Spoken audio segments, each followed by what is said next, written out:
নমস্কার, কেমন আছেন বন্ধুরা? রন্ধনে বন্ধনে বাঙালিয়ানাতে সবাইকে স্বাগত। আশা করি সকলেই সুস্থ আছেন। আজকে বানাবো নিমকি। অনেক সময় চায়ের সাথে না কিছু কুচুরমুচুর খেতে ইচ্ছা করে। তো কি খাবো ভাবতে ভাবতেই তো দিন শেষ। তাই বাড়িতে যদি একটু নিমকি থাকে তাহলে তো চায়ের সঙ্গে আর কিছুই লাগে না। তো চলুন দেখে নেওয়া যাক আজকের নিমকির রেসিপি। আমি এখানেতে 500 গ্রাম মতো ময়দা নিয়েছি, তার মধ্যে দিলাম 1 চামচ চিনি আর পরিমাণ মতো কালো জিরে, আর দিয়েছি 1 চিমটে লবণ, মানে খুব সামান্য পরিমাণে লবণটা দিয়েছি, যতটা লবণের প্রয়োজন ঠিক ততটাই দিয়েছি।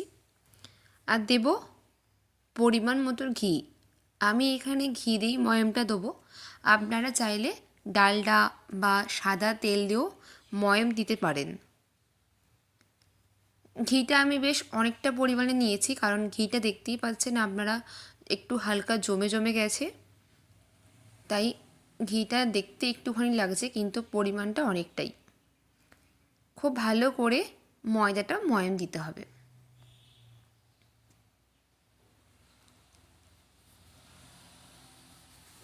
দেখতেই পাচ্ছেন আমি ঠিক যেমন করে মাখছি ঠিক এরকম করে মেখে ভালো করে ময়দাটাকে ময়াম দিতে হবে। কিন্তু ময়দা ময়াম দেওয়া একদম হয়ে গেছে। দেখুন, যখন দেখবেন এরকম হাতে পাকিয়ে ভাঙছে না তখন ভাববেন ময়দা ময়াম দেওয়া হয়ে গেছে। এরপর অল্প অল্প করে পরিমাণে জল দেব আর ময়দাটা খুব সুন্দর করে মাখতে হবে। একদম পাতলা বাটার করা যাবে না, মানে পাতলাভাবে মাখা যাবে না, একটু শক্ত করে ময়দাটা মাখতে হবে। রুটি যেমন ময়দা মাখেন তেমন কিন্তু ময়দা মাখলে হবে না। লুচির যেমন ময়দা মাখেন ঠিক তেমনভাবে ময়দাটা মাখতে হবে, মানে শক্ত করে মাখতে হবে ময়দাটা। দেখুন, খুব ভালো করে ময়দাটা মেখে নিয়েছি আর ওপর দিয়ে আমি অল্প একটুখানি তেল দিয়ে দিলাম। সামান্য পরিমাণে এপিঠ ওপিঠ খুব ভালো করে তেল দিয়ে দিয়েছি। তেল দেওয়ার পরও ময়দাটা আরেকটুখানি মেখে নিচ্ছি। দেখতেই পাচ্ছেন ময়দাটা কতটা শক্ত হয়েছে।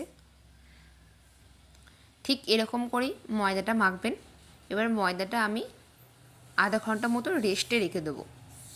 আধা ঘন্টা পর ময়দা থেকে আমি একটা লেচি কেটে নিয়েছি। এবার সেটাকে যতটা বড় করা যায় ঠিক ততটা বড় করেই বেলবেন, মানে মাঝখানটা মোটা ধারগুলো পাতলা এরকম করে না, পুরোটাই পাতলাভাবে বেলবেন। দেখুন ভালো করে কেমনভাবে বেলছি। আমার কিন্তু ময়দাটা খুব পাতলা করে বেলেছি, বেলা আমাদের হয়ে গেছে। এরপর একটা ছুরি নিয়েছি, ঠিক আমি যেমনভাবে কাটছি আপনারা ঠিক তেমনভাবে কাটবেন। লম্বা লম্বা করে ছোট ছোট আকারে ভালো করে কেটে নেবেন। দেখুন কেমন করে কাটছি আমি। খুব একটা বড় করে কাটবেন না, তাহলে কিন্তু নিমকিগুলো অনেকটা বড় বড় হয়ে যাবে, খেতে ভালো লাগবে না আর শক্ত হয়ে যাবে, ভালো করে ফুলবেও না নিমকিগুলো। দেখুন কত সুন্দরভাবে কেটে গেছে। এরপর ঠিক তার পাশ দিয়ে এরকমভাবে কেটে নিতে হবে, মানে ত্রিকোণা আকারে কাটতে হবে। চার চৌকো কিন্তু একদমই নয়, ত্রিকোণা আকারে কাটতে হবে। খুব সুন্দর করে প্রত্যেকটা নিমকিকে কাটতে হবে। কড়াইতে তেল দিয়ে দিয়েছি, তেল গরমও হয়ে গেছে। এবার ওই কড়াইতে নিমকিগুলোকে দিয়ে দেবো। দেখুন যখন নিমকিগুলো দেবেন তখন দেখবেন একটু হালকা হালকাভাবে লেগে যাচ্ছে, কোনো অসুবিধা নেই। নিমকিগুলো কিন্তু যখন তেলে ছাড়বেন তখন কিন্তু নিমকিগুলো এক একটা গোটা গোটাই হয়ে যাবে, একটার সঙ্গে একটা কিন্তু লেগে যাবে না। প্রত্যেকটা নিমকি কিন্তু খুলে যাবে, তাই ভয় পাওয়ার কোনো দরকার নেই।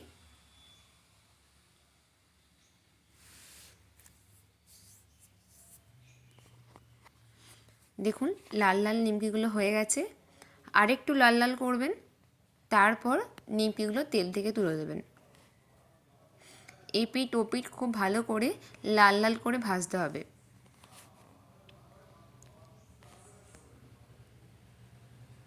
নিমকি ভাজা কিন্তু আমার একদম হয়ে গেছে। এরপর তেল থেকে তুলে রেখে দেব।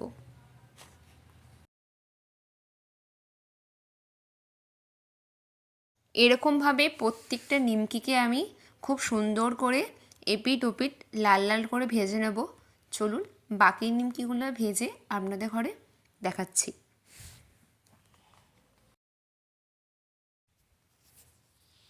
নিমকিগুলো আমার একদম ভাজা হয়ে গেছে। এবার প্রত্যেকটা নিমকিকে তুলে নিয়েছি।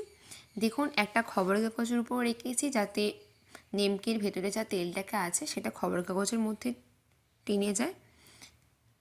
ঠিক এইভাবে আপনারা বাড়িতে নিমকি বানাবেন। চায়ের সাথে কিন্তু নিমকি খেতে খুব ভাল লাগে, আবার শুধু মুখেও নিমকি খেতে খুব ভাল লাগে। অবশ্যই বাড়িতে বানাবেন। আজকের ভিডিওটি যদি আপনাদের ভালো লেগে থাকে তাহলে অবশ্যই লাইক কমেন্ট করতে ভুলবেন না। চ্যানেলে নতুন হয়ে থাকলে চ্যানেলটি অবশ্যই সাবস্ক্রাইব করে দেবেন। দেখা হবে অন্য একটি ভিডিওতে। ততক্ষণ ভালো থাকবেন, সুস্থ থাকবেন, সকলকে ভালো রাখবেন। ধন্যবাদ।